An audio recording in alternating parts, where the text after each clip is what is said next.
Hello student, আজকের আমরা ABT এর টেস্ট পেপারের ভূগোলের 108 নম্বর পেজ সলভ করব। দেখো, একদম প্রথম প্রশ্ন, মাশরুম রক ভূমিরূপটি হলো গৌর। এর উত্তর হবে গৌর। তারপরের প্রশ্ন, গ্র্যান্ড ক্যানিয়ন রয়েছে যে নদীতে, তা হলো কলোরাডো। তারপরের প্রশ্ন, বায়ু সম্পৃক্ত হলে আপেক্ষিক আর্দ্রতা হয় 100%। ক্যারিবিয়ান সাগরের ঘূর্ণিঝড় হলো, এটা উত্তর হবে হ্যারিকেন। এই যে দেখো, হ্যারিকেন। তারপরে চাঁদ পৃথিবীকে একবার প্রদক্ষিণ করে 27.1/3 দিনে। তারপরের প্রশ্ন দেখো, সমুদ্র তরঙ্গ হলো, এটা উত্তর হবে উলম্ব আলোড়ন। তারপরের প্রশ্ন, জীবাণু দ্বারা বজ্রের বিয়োজন হলো কম্পোস্টিং। তারপরের প্রশ্ন দেখো, ভারতের নবগঠিত রাজ্যটি হলো, এটা উত্তর হবে তেলেঙ্গানা। তারপরের প্রশ্ন, ভারতের বৃহত্তম কয়ালটি হলো ভেম্বানাথ। তারপরের প্রশ্ন, সুন্দরী গাছ জন্মায়, এটা উত্তর হবে ম্যানগ্রোভ অরণ্য। তারপরের প্রশ্ন, ভারতের ম্যানচেস্টার বলা হয় আহমেদাবাদকে। তারপরের প্রশ্ন, ভারতে গম উৎপাদনে প্রথম স্থান অধিকার করে উত্তরপ্রদেশ। তারপরের প্রশ্ন দেখো, ভারতের সিলিকন ভ্যালি অবস্থিত বেঙ্গালুরুতে। তারপরে দেখো যেটা আছে 1.14, টপোগ্রাফিক্যাল শব্দের অর্থ স্থান বিবরণী। তারপরে দেখো বিভাগ খ, এটা দেখো শুদ্ধ অশুদ্ধ। বারবার বলছি যে শুদ্ধ থাকলে তোমরা পাশে সু লিখবে, অশুদ্ধ থাকলে পাশে অ লিখবে, যেটা থাকবে সেটাই কিন্তু লিখবে। ঠিক ভুল থাকলে পাশে ঠিক, আর যেটা ভুল সেটা ভুল লিখবে। আচ্ছা দেখো, একদম প্রথমটা, উঁচু ভূমি সমতলে পরিণত হওয়ার প্রক্রিয়া হলো পর্যায়ন, এটা কিন্তু সঠিক।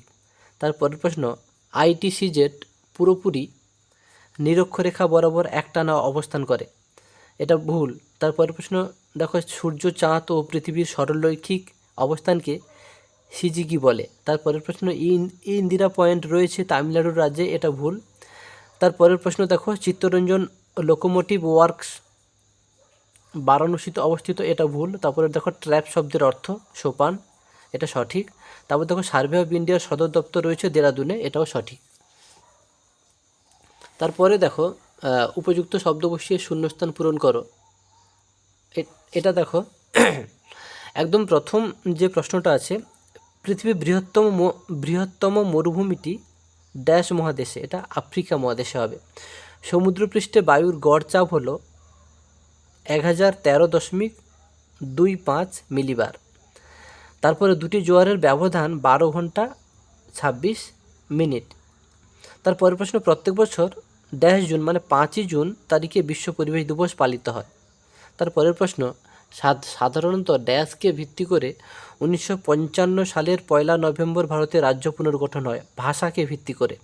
তারপরের প্রশ্ন, ভারতের প্রথম মেট্রো রেল চলে পশ্চিমবঙ্গ রাজ্যে। তারপরের প্রশ্ন, বিশুদ্ধ কাঁচামালের পণ্য সূচক হচ্ছে 1। ওকে, তারপরে আমরা যেটাতে যাচ্ছি,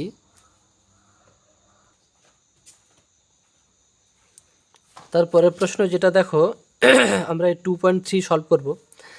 একদম প্রথম প্রশ্ন, পৃথিবীর উচ্চতম জলপ্রপাতটির নাম দেখো, লিখে নিয়েছি অ্যাঞ্জেল। তারপরের প্রশ্ন, হাইট শব্দের অর্থ, এটা দেখো অর্থ হবে বৃষ্টি। তারপরের প্রশ্ন, একই স্থানে দিনে কতবার জোয়ার ও কতবার ভাটা হয়? 2বার। এর উত্তর হবে 2বার। তারপরের প্রশ্ন দেখো, বর্জ্য পদার্থ কাকে বলে? এটা হবে 2.3.4। দেখো উত্তর লিখে দিয়েছি, বর্জ্য পদার্থ কাকে বলে? আমাদের নিত্য প্রয়োজনীয় জিনিস ব্যবহারের পর অব্যবহারযোগ্য যে আবর্জনা তৈরি হয় তাকে বর্জ্য পদার্থ বলে। হলো, আমাদের নিত্য প্রয়োজনীয় জিনিস ব্যবহারের পর অব্যবহারযোগ্য যে আবর্জনা তৈরি হয় তাকে বর্জ্য পদার্থ বলে। এটা হয়ে গেল। তারপরে আসামে কালবৈশাখীর নাম কি? এটা দেখো বরদই ছিলা। তারপরের প্রশ্ন দেখো, ভারতের প্রবেশদ্বার বলা হয় মুম্বাই শহরকে, মুম্বাই বন্দরকে। তারপরের প্রশ্ন দেখো, আরাবল্লী পর্বতের সর্বোচ্চ শৃঙ্গের নাম, দেখো গুরু শিখর। তারপরের প্রশ্ন দেখো, BM বলতে কি বোঝো?